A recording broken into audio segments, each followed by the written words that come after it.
Thank you for joining us on Finding God in the World of Video Games. Today we're going to take a deeper look at the new trailer for the upcoming Marvel Avengers game, coming to us from Crystal Dynamics and Square Enix, due out in May of 2020.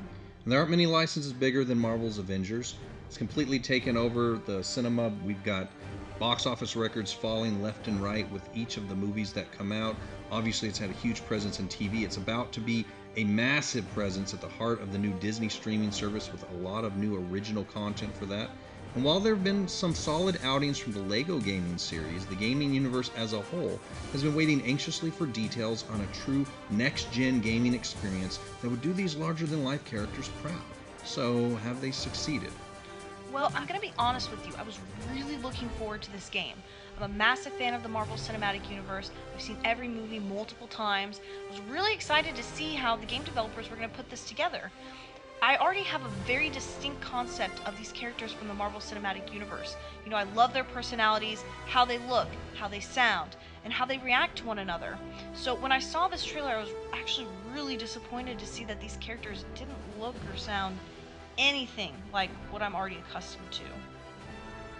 I agree. I truly mean no disrespect to the voice actors or the artist on this project. They have a very complicated mission here, and I'm sure they're doing their level best without having any of the visual or audio rights to the actual actors we have grown to love in these roles through the Marvel Cinematic Universe. But in addition to the look and the sound for most of these iconic characters, I'll tell you what was most distracting for me was just the tone. We're missing the witty repartee, the fun, sarcasm, and the interplay between these characters that made these relationships come to life in all of these movies, truly made them characters. And instead we have these seemingly knockoff, kind of dollar store, watered down, almost counterfeit versions of Earth's mightiest heroes. You know, there are a few things in life more disappointing than a counterfeit. And in the world that we're in today, we're surrounded by them. I mean, everything from our currency, clothing, accessories, electronics, I mean, you name it. There seems to be more fake than there is real out there at this point. And while these imposter goods, can often be found much cheaper than the genuine article, they are never as good, ever. You'll be disappointed every single time. At times, they can actually be hazardous to your health as well. Oh, sure. I mean, do you really want a counterfeit seatbelt, an aftermarket airbag in your car? Would you feel comfortable standing on an off-brand ladder that instead of saying OSHA approved on the side says Genosha approved? I'm just saying, I reached kind of deep for that Genosha reference. I was kind of proud of that. Your lack of response is a little disappointing. But I feel like it was pretty good. It worked. I'm sure it was. It's better than you're giving me credit for. And even within the realm of like food and things like that, I'm a big cereal connoisseur, and there's a world of difference, and I'm sure you've experienced it when you go and you buy Fruit Loops, brand name, the original, and then when you go and you find this off-brand fruity circles of tasty O's of fun cereal that comes in a can in your grocery store. That's what I feel like with this game. I feel like I'm wanting this nice branded experience, and instead I'm getting kind of this counterfeit version. I know that you're totally joking about the whole cereal thing. No, it's serious. It's a very real problem. But really, the truth is that we're internally built to reject counterfeits. Think about your body. It knows your blood type, even if you don't, and it will attack any injected blood that is pretending to belong when it doesn't. It may look the same, act the same, and seem physically identical upon first glance, but your body knows the difference, and it will forcibly reject it, as it should. And this issue plagues our world in another very vital way each and every day in our spiritual lives through counterfeit Christianity. This counterfeit Christianity that you're talking about often looks like the real thing at first glance. But as soon as you allow this to penetrate any aspect of your life, you immediately realize something is horribly wrong. You reject it at almost molecular level. Your spirit inside you recognizes this for the toxin that it truly is and shuts it out before it can do any more damage. But here's the problem.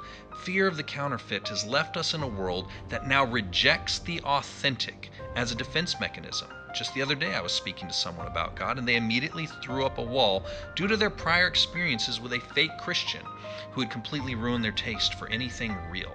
It's a problem now, and it's been a problem well before our time.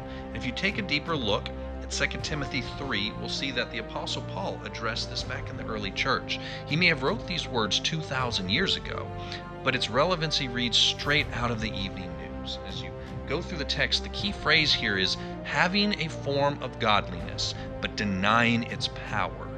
It looks like the real thing, but if you probe beneath the surface, you'll find that it has no substance, no actual power. And I believe that is what is plaguing our world today.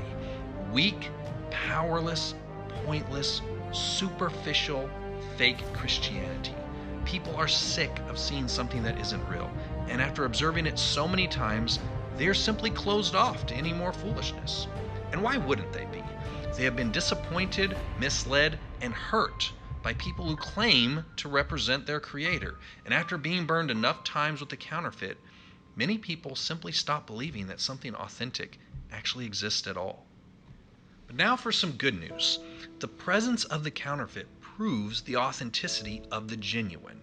Think about it. The only reason counterfeit money exists is because real money also exists. Fake Rolex watches and knockoff Gucci bags would not be all over the internet if actual Rolex watches and Gucci bags didn't have substantial value. Nobody wastes time making a false version of a non-existent product. And likewise, in spite of the massive prevalence of fake beliefs and lifestyles, there is a real authentic Christianity that we are mandated to present to the world. Now the truth is we will not always be perfect, far from it. Because of my myriad of shortcomings and sins, many times I feel more like the knockoff version of Captain America myself, more of a pretender than an Avenger. Actually, that's probably still too kind. I'm more like the knockoff version of Fat Thor, except without the awesomely epic hair and beard. But regardless, we're all going to fall short. We will not always be the perfect representation of Christ despite our best efforts.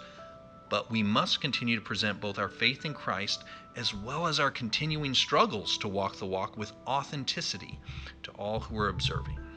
So finally, we come down to the big question. What can we do now to repair this? All we can do, and what I intend to do from this point forward in my life, and I hope you'll join me in doing the same, is to represent our faith responsibly and with integrity. We can't change what we have been, but we can choose who we will be.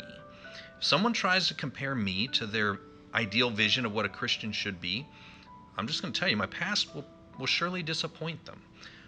But I will not present some weak, counterfeit version of my faith that would rightfully be rejected by the recipient just to avoid that.